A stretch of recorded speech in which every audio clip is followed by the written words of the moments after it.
देखिए, दो रिपोर्ट हमने आपके सामने रखी। मालदा की ही रिपोर्ट थी। एक वो हिस्सा रिपोर्ट का मनोज जी जहां पर पुरुष हैं, मुस्लिम वोटर हैं, मुस्लिम मोहल्ला है, वो ये कह रहे हैं कि दीदी ममता बनर्जी टीएमसी। यहां पर तो कोई कंफ्यूजन नहीं है। महिला वोटर्स की कतार में जब मैं रिएक्शन सुनती हूँ, वो विकास की बात करती है, एजुकेशन की बात करती हैं, सुरक्षा की बात करती हैं, वो बदलाव की भी बात करती हैं, जो मैं समझ पा रही हूँ। इसका मतलब यह है कि मालदा में भी वो डिवाइड है, मुस्लिमों में नहीं। लेकिन देखिए, जहां तक मुस्लिमों की बात कर रही हैं, उसमें से जैसे बीरभूम था जहां पे 62% हिंदू थे, और जो सीटें थी 11 सीटें थी और बीजेपी एक सीट जीत कर आई थी, 10 वहां सीटें टीएमसी जीत कर आई थी। उसी तरह से सीटें आपको पश्चिमी मिदनापुर में जाएंगी। आप देखिए 15 सीटों में से भारतीय जनता पार्टी कहाँ थी, वहां भी हिंदू वोटर ज्यादा है। इसीलिए बार बार हम लोग फर्स्ट डे से कर रहे हैं कि 152 जो फर्स्ट फेज में हो रहा है, तो हमें उन सीटों पे जीतना है जहां पे हिंदू वोटर ज्यादा है। और ये आंकड़े तभी बीजेपी के लिए वहां की सत्ता आएगी जब आप यहाँ पे एक अच्छे बहुमत के साथ आप जीत कर आते हैं। नहीं, जब महिला कतार में खड़ी हुई ये कहती है कि सिक्योरिटी मेरे लिए सबसे बड़ा मुद्दा है। ये हर राज्य के लिए महिलाओं के लिए होता है, उनके लिए सिक्योरिटी सबसे अच्छा होता है, उनके लिए घर चलाने के लिए महंगाई की बात करती हैं। वो कहती है कि हमारे बच्चे जो एजुकेट हुए हैं उनको हमको नौकरी मिले, इस पे वो बात करती हैं।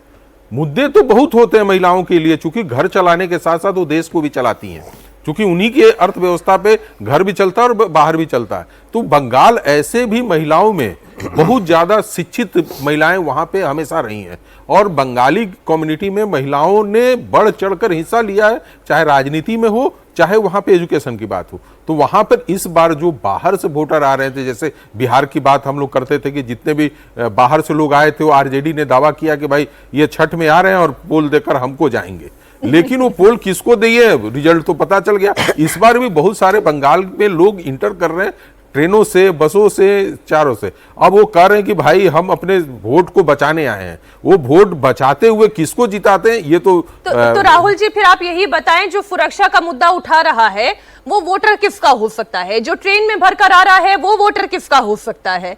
देखिए, वोटर के लिए तो ये बिल्कुल साफ है कि सुरक्षा, उसके घर का इशू, उसके बच्चों की पढ़ाई का इशू, ये सारे इश्यूज जो हैं जेन्युइन इश्यूज हैं, और इसके लिए जो पार्टी काम करेगी वो, देखिए वहाँ पे टीएमसी ने काम किया है अब तक।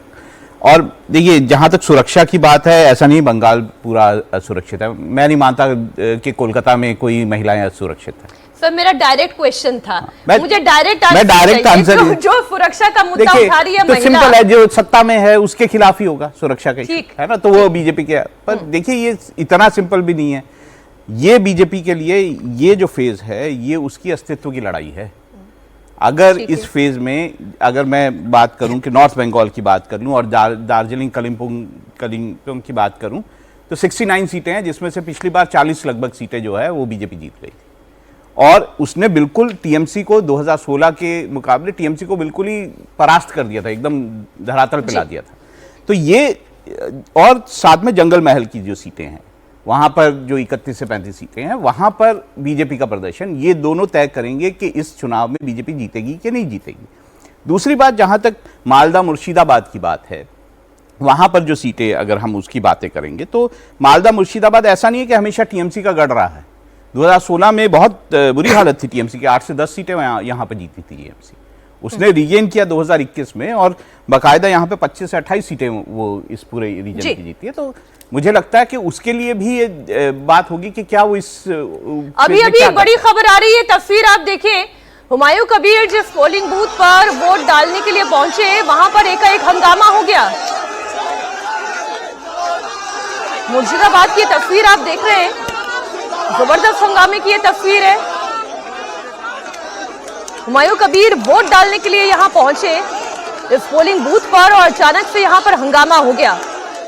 लेकिन सुरक्षा बल कितनी बड़ी संख्या में यहां पर मौजूद है, और उनकी मुस्तैदी भी देखिए कि हंगामा करने वाले चेहरों को, लोगों को पीछे की तरफ अब धकेला जा रहा है। ये हुमायूं कबीर वोट डालने के लिए पहुंचे, और जबरदस्त तनाव की स्थिति वहां पर दिखाई थी। इस दौरान थोड़ी झड़प भी हुई।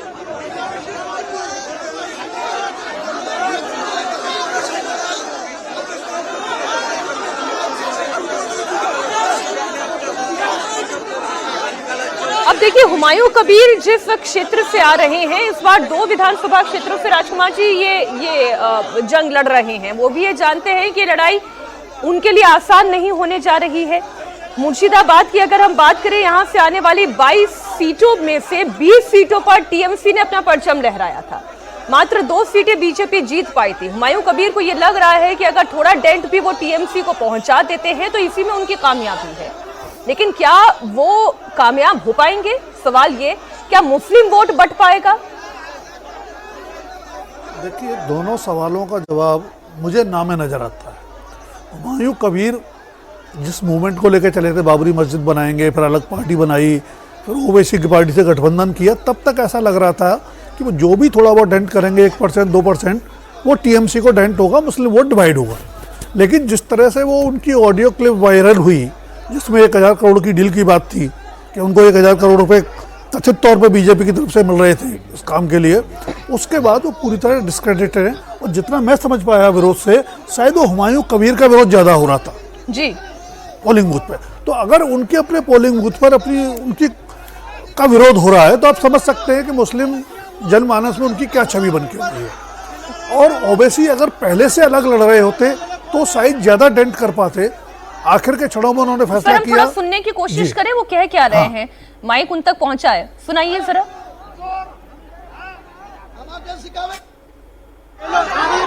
कि आपने बॉम्बिंग किया है, ये लोग आरोप बॉम्बिंग किया, ये लोग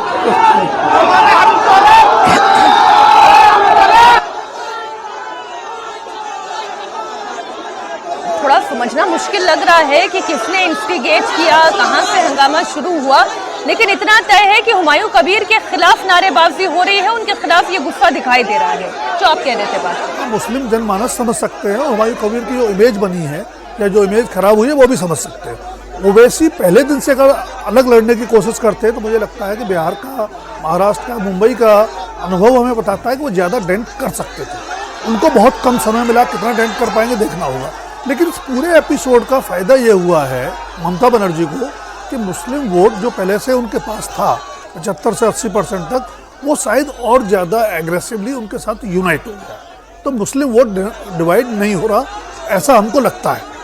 और दूसरा, अगर हम बात करें, खाली मुस्लिम वोट की बात नहीं है, अभी पहले भी चर्चा हुई, अब जो हिंदू डोमिनेटेड सीटें हैं जहाँ 25% से ज़्यादा हिंदू पॉपुलेशन है, उनको मान लेते हैं कि हिंदू प्रभाव वाली सीटें हैं, उनमें भी अगर आप देखें तो करीब 182 सीटें ऐसी हैं जहाँ 25% या उससे ज़्यादा हिंदू है।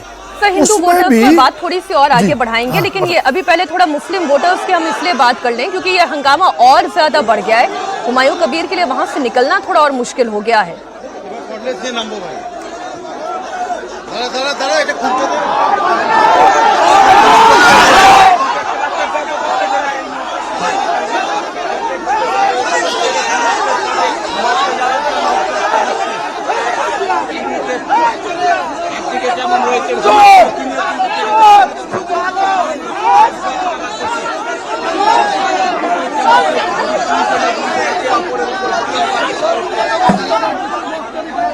हालांकि ये समझना मुश्किल है इतने शोर शराबे में कि ये जो भीड़ आई है, जो विरोध कर रही है, वो क्या कह रही है, क्या उनकी नाराजगी है। अभी चूंकि जब तक बाबरी मस्जिद बन रही थी अजीत जी, तब तक तो सब चंगा था, इतना फंड भी आ रहा था, नींव भी खुद गई, निर्माण भी शुरू हो गया, ऐसा माहौल भी तैयार हो गया कि मुस्लिम वोट तो यहाँ पर बट गया। लेकिन आज ये जो तस्वीर है, ये हुमायूं कबीर के लिए चिंता पैदा कर सकती है और ममता बनर्जी के लिए राहत ला सकती है। बिल्कुल, हम ये ऐसा है कि वहाँ जो मुसलमान वोटर है वो बहुत मोटिवेटेड है, मतलब उसको किसी प्रलोभन की और किसी अतिरिक्त चीज़ की ज़रूरत नहीं है मोटिवेट होकर के ममता बनर्जी के पक्ष में वोट डालने के लिए। उसको बीजेपी को हराना है तो ममता बनर्जी लड़ रही है, बाबरी मस्जिद बने चाहे ना बने। बिल्कुल। और एक दूसरी बात आप देखिए, इनकी हुमायूं कबीर जो है ये सीट बदल के गए हैं। एक तो इनकी अपनी क्रेडिबिलिटी पहले से भी बहुत खराब है, ये कई पार्टियों में रह चुके हैं, लगभग हर पार्टी में रह चुके हैं। लोकसभा का चुनाव इन्होंने भारतीय जनता पार्टी के टिकट से लड़ा था, तो इसलिए जैसे ही वो वीडियो आया, वो सही हो या गलत हो, उस वीडियो में ये साफ साफ बात करते दिख रहे हैं, लेकिन उसने लोगों के मन में वो यादें ताजा कर दी कि ये 2019 में बीजेपी के टिकट से चुनाव लड़ रहे थे, तो बीजेपी के संपर्क में हो सकते हैं, इनका मकसद हो सकता है ममता बनर्जी को हराना। दूसरी बात, ये जहां से जीते थे एक बार विधायक, वो सीट छोड़ करके आके लड़ रहे हैं। ये नई सीट है रेजीनगर की और नवादा, दोनों सीट इनके लिए नई सीट है जहां ये लड़ने आए हैं। तो अपनी सीट पर हम अभी भी नहीं मान रहे हैं कि चुनाव हार जाएंगे, लेकिन उसके अलावा किसी और सीट पर एक तो ये डेंट नहीं कर रहे हैं। और दूसरी बात, जो एक हमारा सिद्धांत, हमारी थ्योरी है जो हम आपसे पहले भी डिस्कस करते रहे हैं, कि मुसलमान का वोट उन्हीं सीटों पर बटेगा जहां दूसरे नंबर पर भी मुस्लिम कैंडिडेट होगा और उसी के साथ लड़ाई होगी। पहले दूसरे नंबर पर मुस्लिम कैंडिडेट होंगे और उनके बीच लड़ाई हो रही होगी। अगर दूसरे नंबर पर भारतीय जनता पार्टी का कैंडिडेट है तो किसी हाल में मुसलमान का वोट नहीं बटेगा। और इसको हम हमेशा इस बात की पुष्टि बिहार के नतीजे से करते हैं। 5 सीटें जो ओवैसी की पार्टी ने जीती है, उसमें 4 पर दूसरे स्थान पर मुसलमान कैंडिडेट रहा है। तो ये मुस्लिम वोट उन्हीं सीटों पर बटेगा जहां 2 मुसलमान कैंडिडेट के बीच में लड़ाई होगी। और बीजेपी ने कोई मुस्लिम कैंडिडेट दिया नहीं है, तो जाहिर है जहां दूसरे नंबर पर बीजेपी लड़ रही होगी वहां मुसलमान का वोट नहीं बटेगा। मेरा तो अब सवाल ये भी है मनोज जी कि जिस तरह से हुमायूं कबीर का विरोध हो रहा था, हुमायूं कबीर अपनी दोनों सीटें बचा भी पाएंगे? हुमायूं कबीर पहले भी नहीं थे। जो लोग कहते थे कि आप AIMA के साथ आकर एक बड़ा वो वोट बैंक लेते, लेकिन हम लोग जितने दिनों से कर रहे थे, हुमायूं कबीर के अपने एरिया में भी कोई वोट नहीं था।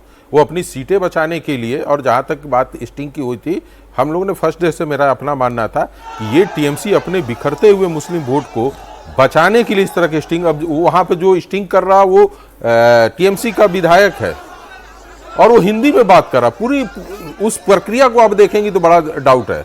मैं इस फेज में उस मुसलमान सीटों के लिए मैं टारगेट ही नहीं कर सकता हूँ। मुर्शिदाबाद को निकाल लीजिए जहां पे 33% हिंदू सिर्फ वोटर हैं और वहां पे पिछली बार भी 20 सीटें जीतकर TMC आई है। मेरा तो मानना है कि जिस तरीके से अलीपुरद्वार, कुछ बिहार, जलपाईगुड़ी और दार्जिलिंग, वहां से TMC जीत कर नहीं आई थी, अब कहां पे इस बार जीत कर आना चाहिए बीजेपी को, जहां TMC ने अच्छा किया था वोट परसेंटेज हिंदू का होने के बावजूद। तो वो थे बीरभूम थे, बांकुड़ा थे, पश्चिमी मेदिनीपुर थे, पश्चिमी वर्धमान थे और नॉर्थ मिराजपुर। यहां से उनको TMC को इस बार साफ करना चाहिए या एकाध सीटों पे रोकना चाहिए जहां पे TMC को वोट मिला था। तो हमें उन चीजों पे ज्यादा डिस्कशन करना चाहिए जहां से बीजेपी को उम्मीद है।